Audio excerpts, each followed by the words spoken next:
Žmonės dar ir žmonija dar nėra nei turtinga, nei laiminga. Dar neišsemti rezervai.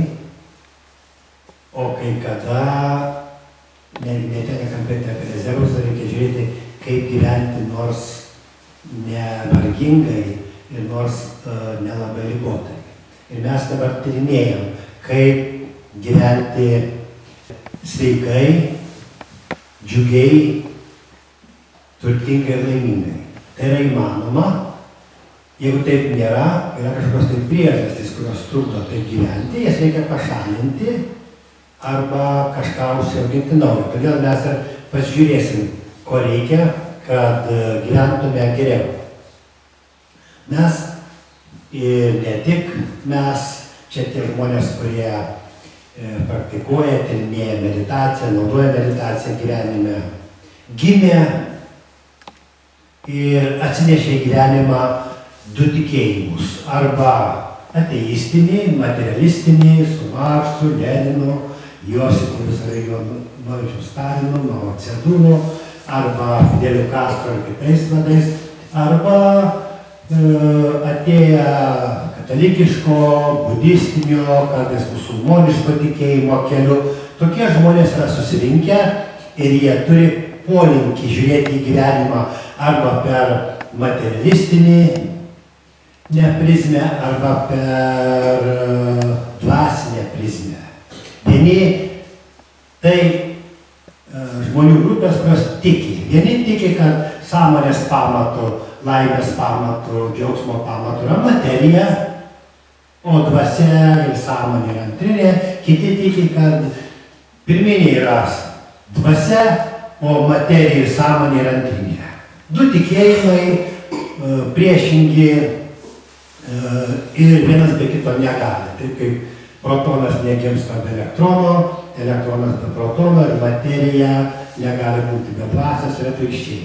Jeigu mes turim polinkį iškelti vieną, kitą nuleisti, mes sukuriam problemą, mes sukuriam įtampą, ne tik prote, bet ir kūne. Ir tai neleidžia mums nei atpalaiduoti, nei jaustis jautriais, nei iš vis gerai jaustis, nei būti sveikais. tą mus reikia patikrinti ir reikia pažiūrėti, kaip veikia mus tie polinkiai. Tarsi yra, žinoma, kad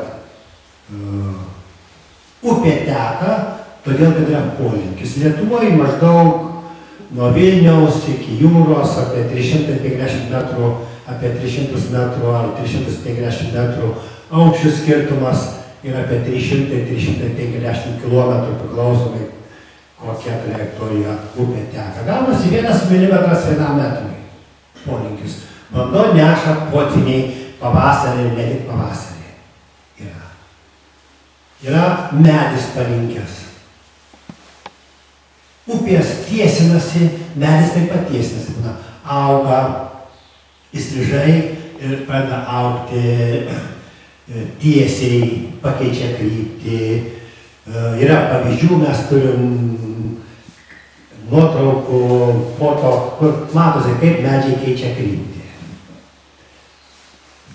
Jeigu yra pastatas, šiuo metu yra aukščiausias pasaulyje pastatas Jungtiniuose Arabų Emiratuose, Burj Khalif pastatas, 832 ar 836 metrų aukščio. Ką tai reiškia 1 laipsnio pakrypimas? Jeigu būtų 1 laipsnio pakrypimas, tai bokštas nuvirstų. Nuo tokio polinkio, nuo tokios jėgos. Užtenka 1 kampo minutės. Ir tai turi būti dar mažesnė.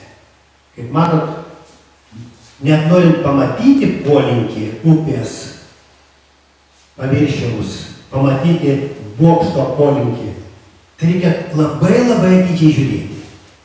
O paskui dar reikia mokėti sucentruoti ir vėl pamatuoti, kad jėgos susibalansuotų.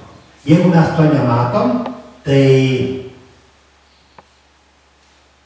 griūna medžiai, atsiranda potviniai, atsiranda griūna namai, jeigu tokie polinkiai yra prote, atsiranda revoliucijos, įvairios nelaimės ir tai mes galim pamatyti ir šalinti.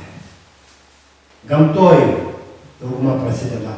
Gamtoj polinkiai jie yra tinkamai išnaudojami, bet blogiau, jeigu žmogus tokius polinkius turi ir nemato, pavyzdžiui, polinkį žiūrėti į gyvenimą per materialumo prizmę. Kad reikia, kad visko pamatas yra materija, kad net žmogus neturi sienos, arba ta siela gimsta iš materijos, arba kaip žurnalistė Sinkevičienė žiūri į mūsų tvorą ir jai atrodo, kad mūsų tvora yra 5 mm storio strypai. Yra daug storesnė negu Petro ir Povilo bažnyčios tvora, kur yra metro storio ir 4 metrų aukščio. Žmogus su polinkiu, žiūrėdamas į mūsų tvorą, sako labai didelė arba labai tankė. O jos Petro ir Povilo bažnyčios tvora atrodo plonytė, o ne permatoma. Kai žmonės tokiais polinkiais šnekasi, jie nesusišneka, dar daugiau jie nuolat bekurdami vis nugriuva ir nugriuva. Panašiai šiuo metu dega Lietuvoje beveik kas metai, kai kada ir po 2 bažnyčias arba vienuolynus. Šiemet ir bažnyčia viena sudegė, ir Tytuvėnų vienuolyno ansamblis. Sunaudojama keliasdešimt milijonų arba 11 milijonų litų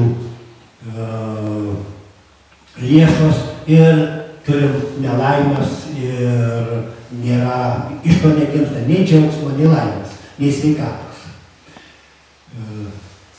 Mes pažiūrėsim, kaip polinkiai atrodo, pasireiškia gyvenime. Mūsų reikalas yra tos polinkius pastebėti ir ištraukti, išsivalyti patiems. Sakysim, nėra nei vieno meditatoriaus, kuri būtų apsėdęs piktoj dvasia. Jeigu šiaip pasaulyje yra vienodai apsėstų piktąją dvasią ir šventąją dvasią.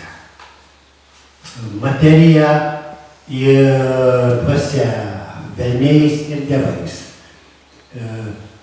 Jeigu mes tą matom, tai galim patys apsivalyti ir galim padėti kitiems pasivalyti. Pamatyti ir apsivalyti. Pažiūrėkime, kaip atrodo mūsų pasąmonė, kurioje yra ir materialumas su įvairiom sovietiniam, kinietiškom, maocedūriškom, kubietiškom, Fidelio kastriškom ir kitokiom idėjom ir tikėjimų katalikiško, budistiško, hinduistiško, judaistiško ir kitokių tikėjimų idėjų.